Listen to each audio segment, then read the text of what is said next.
Nasarga Mukha Bhastrika. Nasarga Mukha Bhastrika is a forceful expulsion of the breath through the mouth that can accompany different movements in order to relieve our pent-up stress.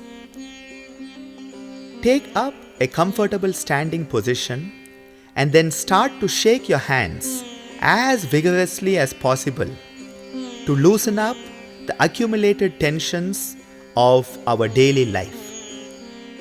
Visualize all the tensions that have accumulated in your wrist and elbow joints, getting a good shake up by this action.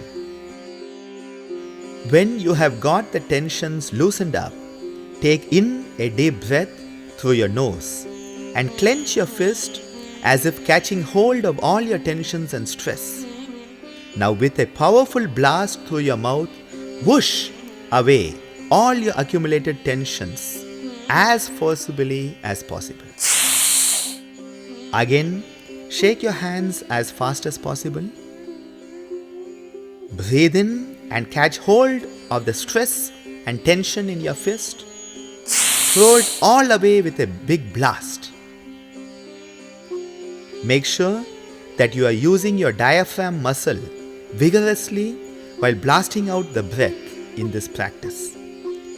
Perform this practice 3, 6 or 9 times as necessary. After performing 3 to 9 rounds of this practice, relax in the standing position and enjoy the feeling of relief sweeping through your arms as you relax with deep breathing.